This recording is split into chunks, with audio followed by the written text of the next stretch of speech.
the list of names and try to get it right. He said, they have to leave in 5 minutes or they're not going to make it.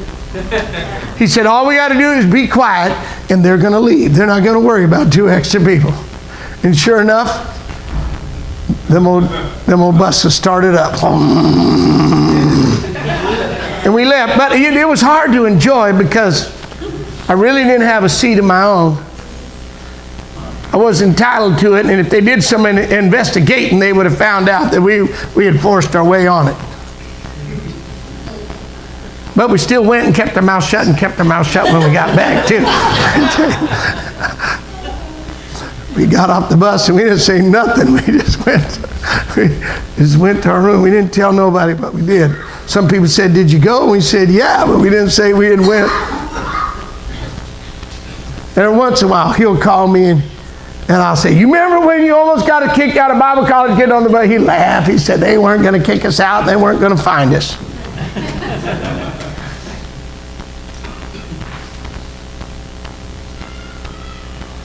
Can I tell you this? That ain't the way it is for you to go to heaven, for you to have revival, for you to live in the goodness of God. God has sent us to you specifically to invite you.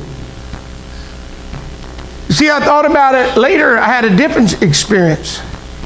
They had a March to Life there in Baton Rouge at the Capitol. And so the school took a bunch of buses, loaded us all up, and took us down there, and we did the March for Life and got cussed at, and people said evil stuff and all kinds of stuff, and we had to be silent about it.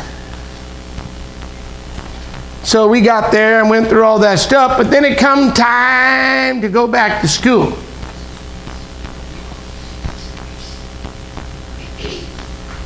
But the pastor, I forget what his name was. He pastored the church there at Bible College, 5,000 people. He pastored there, and he drove his car. He was one of the speakers at the March for Life. But when it come time to leave, it just was he and his wife, and he had this big car, and so you know what? He started looking around.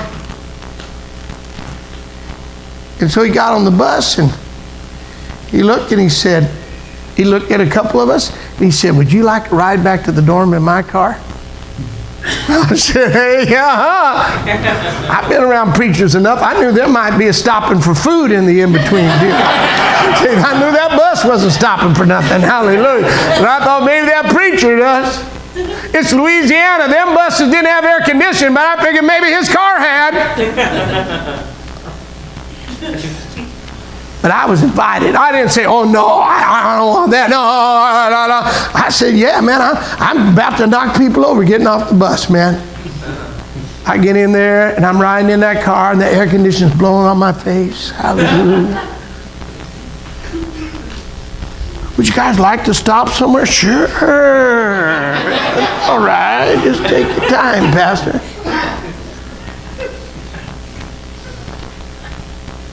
I was wanted. I was picked. And I was going. Can I tell you this? I didn't pick you. You may think Pastor picked me and he's hounding me. I didn't pick you. I didn't know where you were at 2 years ago. I didn't know your name. Jesus picked you. You can say, Pastor Bug, I'm not bugging you for me. I'm bugging you because he loves you and he sent me. This church is bugging you, not because we just are mean and like to bug people. Well, we are kind of mean and like to bug people, but that's not why we're bugging you. We're bugging you because he sent us. He sent us because he wants you to go to heaven. If you're a backslider, he wants you to come back. If you're lukewarm, he wants you to be on fire for God. And who are we to withstand God? Because if God invites you, what do you want me to do? I know you may think I can tell God and all this kind of stuff, but I'm not. I'm just like the lowly employee. I don't even get to talk back. If God has sent for you, what do you want me to do? Tell him, no, God, you shouldn't have picked them. God, you should leave them alone. You should do that. tell God his business. Because if I could start bringing up people God shouldn't have picked, my name might come up on the list. In fact, probably would come up on the list. If I start telling God that, God, they're not worthy, or God, they're this or they're that, I find my name on that same list. He is sent for you. You see, the invitation to his kingdom is not from pastor. All I got is I just been given the letter from heaven to you. You can laugh and you can reject it. Or you can be like that group, that remnant, and say, I'm coming. And I'm going to live for God. Amen. In this last stage. Sister Deathish, would you come? Hallelujah. If you're here tonight, you're not saved or you're a backslider. You just got two choices.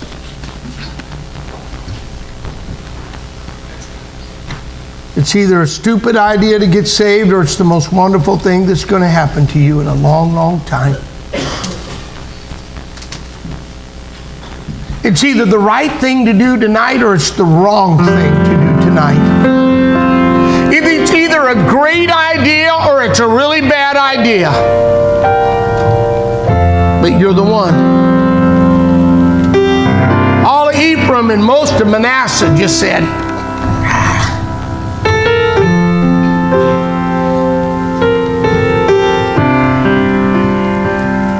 and I know there are a lot of people in the world, there's a lot of sinners and a lot of backsliders that mock and ridicule. Can I tell you this? There's going to be a day on Judgment Day that they won't be mocking and they won't be ridiculing. Tonight it ain't about how many people that are going to hell. It's about whether you'll go to heaven because he wants you to go. You'd raise your hand and say, Pastor, I'm not saved, or I'm a backslider and I want to come back to God and I want to live for God. You've been invited to his kingdom. We're having revival not because we're smart or we're this or we're that. We're having revival because we've opened our heart. And that sacred flame of God's presence burns on the inside of us. You'd raise your hand anywhere in this building and say, that's me, Pastor. I'm not saved, but I'm a backslider and I want to come back to God. I don't know if it's your last time.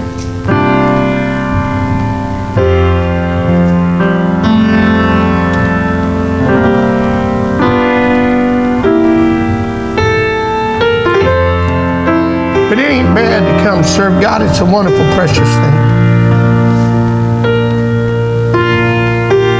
I'm going to raise your hand between you and God and say, Pastor, I'm not saved, or I'm backslid. You say, well, nobody knows I'm backslid. Who cares what anybody knows? Jesus is sending for you.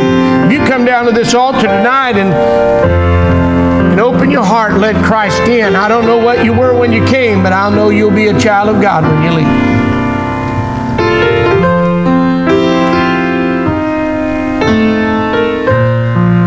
Raise your hand.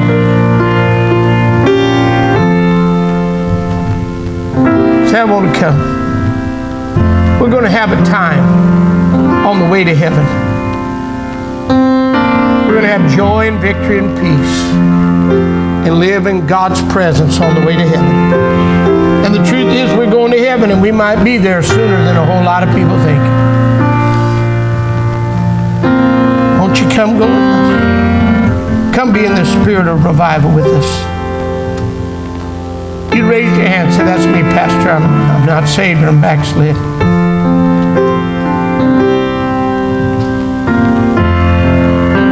Oh, blessed Jesus. Hallelujah.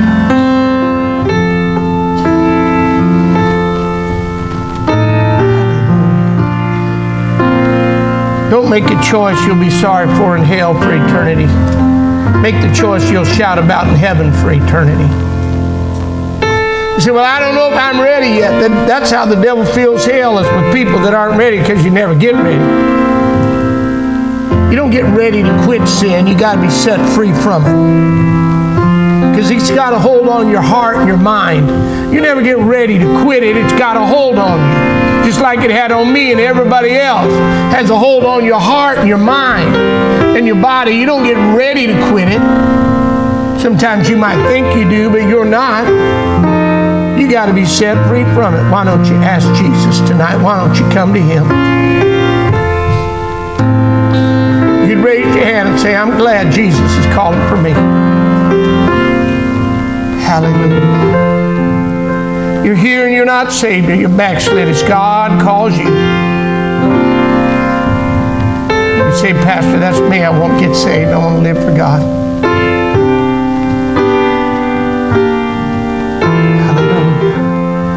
How many raise your hand with me and say, Lord, I thank you that when I was lost, or I was a backslider, or I was lukewarm, that you came looking for me and you sent for me.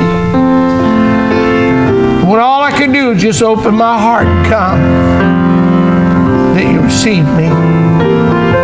Are you here? And you raise your hand and say, Pastor, I'm lukewarm, or I'm not where I ought to be with God. I need to open my heart and start letting the revival fires come and sweep in my life.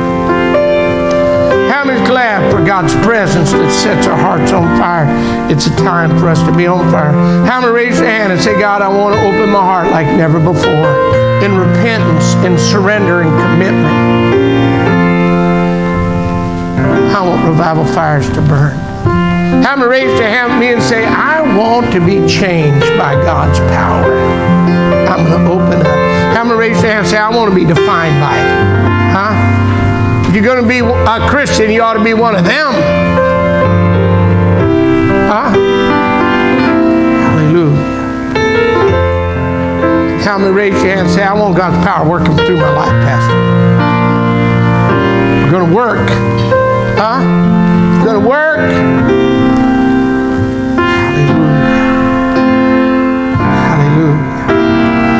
How many raise your hand with me and say, God, help us set our hearts on fire that we'll go to the highways and byways.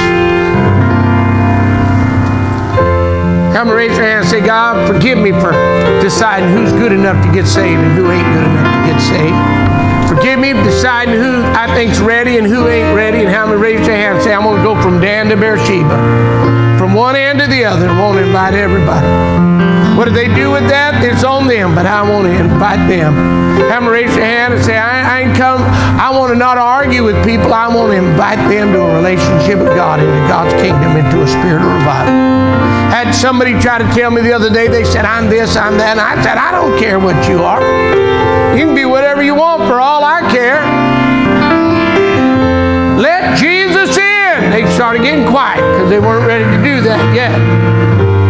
I had to argue with them about all their stuff. I just was saying, let Jesus in. Because if they let Jesus in and they're going somewhere Jesus ain't, they won't go there very long.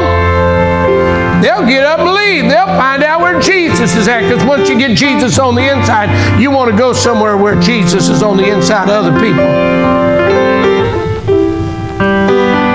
Hallelujah. How many raise your hand with me and say, God, give us faith to go. Because how many know different ones are going to come? There's going to be other drug addicts and other alcoholics and other sinners and other backsliders that people thought would never get saved. They're going to come if we walk in revival and go. They're going to come. They're going to come and serve God. And God's going to work in their life. Let's come find a place to pray. Oh, see.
My soul says yes, yes, yes unto the Lord.